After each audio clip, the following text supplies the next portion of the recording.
এই নাও পিঠা আম্মা পাঠাইছে। জানোই তো যে আম্মা কেমন করে তোমার কথা বললে।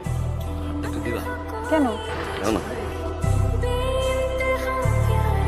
আমি যাই। হ্যাঁ, আচ্ছা দাও। ইস, আমার বয়ফ্রেন্ডটা যদি জাভেদ ভাইয়ের মতো হতো। আমি আছি বিপদের মধ্যে, ঝামেলার মধ্যে, আর তুই ফাঁসলামি করতে যাওয়ার সাথে। ও মা, তুমি একসাথে 2 নৌকা পা দিচ্ছ আর আমি কিছু বললেই দোষ। আপনি এখানে এসে কি করতেছেন? তোরাই ধরছো কেন? তুমি তুমি তুমি পাল্টাই গেছো। শুনো, আমার না এখন পড়তে বসতে হবে, অনেক পড়া আছে। নুরির সাথে আপনার সম্পর্কটা কি? আরে আমি আমার প্রেমিকা। এটা কি বললেন?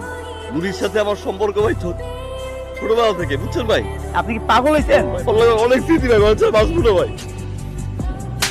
আমি কবে বলছি আপনাকে আমি ভালোবাসি? আপনি শহরে আসেন, আমার গ্রামের মানুষ, এই জন্য আসেন, আমি সুন্দর করে দুটো কথা বলি, দেখা করি, তার মানে কি আমি আপনার ভালোবেসে ফেলছি? আপনি এগুলো ভেবে ফেলবেন? আপনি যদি নেক্সট টাইম আমার সামনে আসতে চেষ্টা করতেন না, তো আপনার খবর আছে।